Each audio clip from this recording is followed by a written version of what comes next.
Isn't it kind of embarrassing if you have a patient who has an artificial aortic valve and you just don't know, and then you make the diagnosis of aortic stenosis simply because he has normally elevated gradients in the setting of an aortic prosthetic valve? Well, you should have the referring information, no question. But in reality, at least that's my experience, we don't always get that information. So we have to recognize prosthetic valves with echocardiography, at least those valves which we can recognize. This will be the issue and the topic of the following chapter. First, here is a tilting disc valve. Remember, we only have one disc, which is asymmetrically positioned. We have two orifices, one here, which is smaller, and another one, which is larger. Here is the corresponding echo of a patient who has such a Medtronic Hall valve. We can first of all note that there is a lot of shadowing of the left atrium, which is typical for mechanical valves. And we can only see one disc. This might be difficult to visualize, so you have to rotate the transducer until you really see this one disc open and close nicely. Here's another patient, also with a tilting disc valve, this time a parasternal long axis view. Again, you can see that there's only one disc which opens and closes. You can also see the shadowing of the mechanical prosthesis down here. Now let's turn to the bileaflet mechanical valves. Remember, we have two leaflets, and this is also nicely visible in the echo, in the four-chamber view. You can see how both leaflets open and close. As a matter of fact, they often don't open and close exactly at the same time. This is due to, first of all, gravity, and also to the flow, the different flow and the different hemodynamics in the region of the prosthesis. What we also see is, again, the shadowing of the valve, and in particular, we see those two little dots. Sometimes we don't really see the entire leaflets, but only these two dots, especially in the open position. So remember this pattern, and remember to also rotate the transducer around the mitral valve until you really see those two little leaflets. It is not always possible to really delineate the two leaflets from a transthoracic approach. From a transesophageal approach, it is much easier. Here's an example of a TE study where we can nicely see again the opening and closure of a bileaflet valve. The best way, however, to really visualize the valve is, of course, fluoroscopy. But we'll talk about the value of fluoroscopy a bit later. It was actually quite difficult to find an example of a cage ball prosthesis, simply because these valves are not implanted anymore. And this patient was implanted over 35 years ago. The typical finding is that of a valve which reaches fairly far into the left ventricle. This is the cage. And then we see a ball which moves back and forth within this cage, but we don't see the entire ball, but only the upper parts of it, where the reflection of the ultrasound beam is. So, this is a typical cage ball valve in 2D, and here is the same valve now with color Doppler. The typical finding here is that we have flow around the ball, which is usually of fairly high velocity, so we have aliasing. Probably the best way of assessing the opening and closing motion of such ball cage valves is with the help of M-mode. You just put the M-mode ray from the apical position right through the valve, and then with the help of the ECG you can delineate systole and diastole. So this would be systole, and this here is very nicely visible, the opening position of the ball, while this here is the closing position or the closed position of the ball. So you can see it move back and forth very nicely throughout the cardiac cycle. Here's another prosthetic mitral valve, however this time not a mechanical but a biological valve. This is a stented valve. You can see one strut here, the other strut is seen here. The third strut is out of the field of view or out of plane, so we do not see it. And we see that there is tissue in between these two struts. Note that the struts protrude into the left ventricle, and also that we do not see any shadowing of the left atrium. Now let's turn to prosthetic valves in the aortic position. In general, it's quite easy to differentiate between biological and mechanical valves. But it's very difficult to say which mechanical valve we actually have. This is an example of a Duromedics, so a bileaflet mechanical valve in the aortic position as seen from a parasternal long axis view. All you can see here is a lot of shadowing, but those shadows also obscure the view to the prosthetic valve itself, so we cannot really see the leaflets. What sometimes can be done is you can use a short axis view, and with this view we can then kind of appreciate or assume that there are two leaflets. In general, I would say it depends very much on the image quality if you can really delineate the type of prosthetic valve. Here's an example of a patient who has a very good image quality, and here you not only see that we have two leaflets, so that we know that it's a bileaflet valve, but we can even see the sewing ring. If you're not sure if it is a mechanical or a biological valve, use the continuous wave Doppler signal. The typical finding in mechanical prosthesis is that of very sharp echoes right at the beginning and the end of systolic flow. So these sharp echoes are very indicative of a mechanical valve.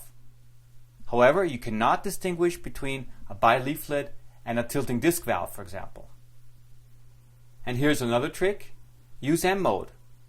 In patients who have mechanical valves, you will see repetitive echoes during systole, which marks the opening of the prosthetic valve. In patients who have a biological valve, you will see the typical box that you also see in a normal aortic valve.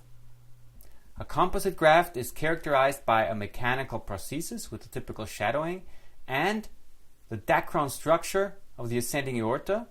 The aortic root is usually very thick, and you can kind of appreciate the bright echoes and the zigzag structure here of the wall of the tube graft. Now, this is certainly a beautiful example of such a tube graft. In reality, to tell you the truth, it's very difficult to really see the tube part of the graft. We can easily miss it. Therefore, we have to rely on the correct referral diagnosis and referral information as to what has been operated. This is another biological aortic valve which you will be bound to see more and more frequently. The so-called core valve. It is a valve and stent kind of a valve where we have metallic structures, the stent, and within the stent we see the tissue of the valve. The typical feature of this valve is that it has a fairly long stent which protrudes fairly far into the LVOT all the way to the base of the mitral valve leaflet. So this is not an abnormally positioned valve, but the typical feature as you would see it in a 5-chamber view. Note that you can appreciate the biological tissue right in here and the typical wireframe structure of a stent here in the LVOT. The other type of valve which is currently being implanted via the transfemoral approach is the so-called Edwards Sapiens valve. It looks very similar. The only difference is the stent is not so long, so it looks more like a normal biological valve. Here's such an example. We have the stent here in this region. Very often we have fairly echogenic material here on the top and the bottom, which is the residual calcified aortic valve. And in between we have the biological tissue again. Here's a question for you. Does the patient have a prosthetic valve? Well, there is no metallic substance here. We don't have any shadowing here. But the answer is yes, it is a prosthetic valve. A stentless biological valve. We do not see the struts because there are no struts. What do we learn? Well, we learn that it is very difficult to actually see or detect such stentless valves. The only thing we sometimes can see are 3 little dots here right in the commissural region of the cusps, and sometimes an aortic root which appears to be a bit thicker than normal. This also holds true for auto and homografts. Here's such an example of a patient with a homograft which is just partially calcified but still opening quite nicely. Now, this could just as well be a sclerotic normal aortic valve. And here's an example of a patient who had a homograft implantation following endocarditis of the aortic valve. The only thing we see here is that the valve is a bit thickened maybe, and that we have a thickened intervalvular fibrosa and aortic root, which is due to the surgical technique which was used. This patient also had perforation into the left atrium from the LVOT, and this was covered with a pericardial patch. So in general, very difficult to really detect and to make the diagnosis of a homograft if you do not have the information. So you saw the superb image quality that we get with modern echo machines gives us a lot of morphologic information about prosthetic valves. But not only morphologic information, but also functional information. Up front, I would like to show you the typical flow profiles of the various prosthetic valves. First, the bileaflet valves. Remember, we have 3 openings, 2 large openings and a small openings. Therefore, the inflow will show 3 jets. When the bileaflet valve closes, we have 2 different types of physiologic regurgitation. The first is the so-called closing volume. In other words, at the moment the bileaflets close, a bit of blood is pushed backwards. And then we have a bit of regurgitation at the rim or at the hinges of the leaflets. The flow profile for tilting disc valves looks a bit different. Since we have 2 openings, we only have 2 jets, a larger and a smaller one. And we also see physiologic regurgitation at the rim of the prosthesis. A special type of tilting disc valve is the Medtronic Hall valve, which has a hole actually in the middle.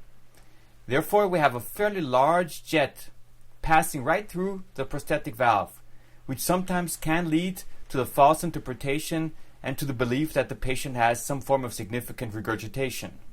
So you will find some form of leakage in every mechanical valve. Why? Well, actually, we want the valves to leak because it is said that it prevents the formation of thrombi. Okay, now you learned which type of artificial valves are available and what their normal flow profile is.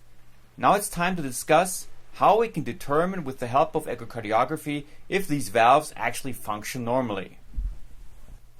From my experience, one of the most commonly made mistakes is the fact that investigators don't look at the morphology of the valve. This is very important, but not only the valve itself, but also the surrounding, the ring, and the heart chambers. Here's a beautiful example of a patient who has a very, very large atrium. This is also very important information as to the function of the valve and also to other cofactors which may play a role in the management of these patients. Of course, we also look at the gradients and the color Doppler. How to perform and interpret Doppler information will be shown in the following demonstration. And finally, one other thing which I almost forgot to mention, don't forget the systolic pulmonary artery pressure, which is very important and is also an integral part of examining patients with prosthetic valves. Stop here. This is a long chapter with a lot of information. It's better for you to make a short break. It's time for tea. At least that's what I'm having.